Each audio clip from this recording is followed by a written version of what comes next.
Махмудов, Жоламан, Айсулу, Мээрим, игілігі жөн жетті дейсің. Бұл қачанқы балдар қыздар. Карьерасын баштап отқаннан бері білем. Жеңілішкен, аябай көп жеңілішкен. Шевченко болған жоқты Тайландтан бірдеме жеңіп келчеле, Қазақстандан, Россиядан оқыған адамдары жоқ әлі, азыр бардығы таниды. Таштаған жоқ. Баштағандар толтырады. Таштабағандар аз үшін естеп қоғылы. Мен Япон керемет сыры деген кітабым бар.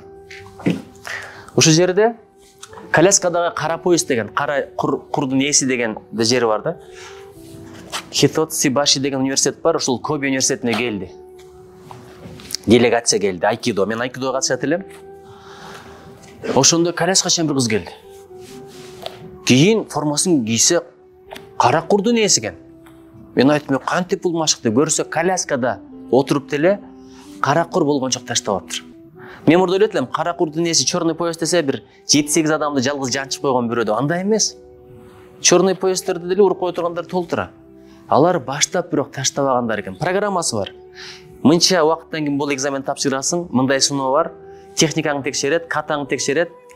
Анан кейін бушидо деп қойды, ал жағын тексерет, үшіндіп кете береді. Анан Зуки Генамарай деген каратэда бар ғой. Анан кейін кесінен өтесің, ошентіп отырып, көк құрдың есі оласың, жашыл құрдың, қызыл құрдың, сары құрдың, үшіндіп кете береді да. Сары құрдан başladı өзі, қызыл құр, көк құр, анан ең аяғында бүрен құр. Таштап алған адамдардың бардығы черный поезд болады екен. Бұл бүрені жеңіп, бүренің мойнын қайырып емес екен. Ким таштап алса аяғында сөзсіз черный поезд болады екен. Бізде Қырғызстанда, егерде балдар ошондой машықса, номер 1 спорт державасы біз болмақпыз. Мен Японияда жүрдім, біздегідей күшті балдар жоқ, арық балдар. Алар бір тармақты таңдайттағы майын шығарады, аяғын есен шығып жатыр жолар. Бізде балдардың бардығы. Бірінші, бар емес болса да көпшілік ошындай да. Күтіреген бойдан боксқа кетеді. Бірінші күні 100 адам, екінші күні 50 қалады. Үшінші күні 30, ошентіп отырып, ең аяғында баяғы 100-ден 5-о машық батқан болып қалғаны кеткен. Қалғаны жөн кетпейді, барбаға кетеді. Анан каратеге кетеді. Анағым айтқандай 5 жылдан кейін жалпақ, талпақ бойдан бүтіп кетеді. Өзгөрген ешкім жоқ. Ошон үчүн бир тармакты тандап алып майын чыгарган. Мен ак жол менен жоламадым. Несине разы болдум?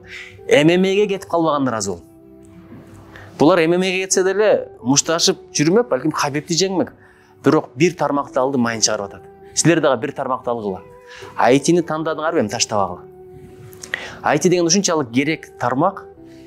Бул кылымды мунсуз элестетүү мүмкүн эмес.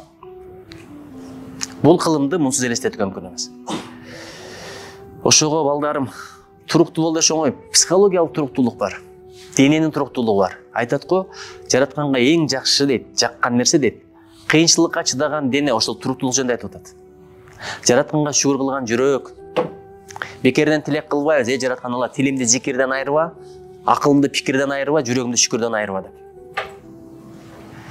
Намаз күн сайын башында бир айтып атпай, окуп тетран өмүр бою ушундай 5 мал окуй берем деп ойлонуп калдым дейт. Бирок ырахат ошондо, туруктуулугунда.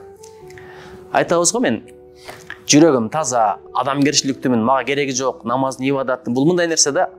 Атаң бирдикеге буйруса, аны кылып кой, муну кылып кой десе, ата жүрөгүм таза, мен сизди сыйлайм, бирок айтканды кылбайм деген эле сөз. Жараткандын буйругун аткарбай туруп, кантип жүрөгүңдү тазалайсың?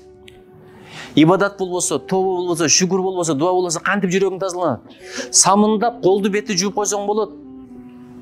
Бирок жүрөктү антип жуй албайсың. Жүрөктү жуй турган жолдор башка. Мына орозо ошондой жүрөктү жуй тургандай. Жүрөктүн орозосу башка, денеңдин орозосу башка. Эртеден кечке тамак жебей жүрүп ойлоп атасың, мен кыйратып атам. Жок. Жүрөгүң орозо тутуп атабы? Кептин бар ошондо. Кектен, жектен тазаланып атабы? Азыр денең шлактан, зыян заттардан тазаланып атат, Кудайга шүгүр. Орозо аябай денсаулыкка пайда.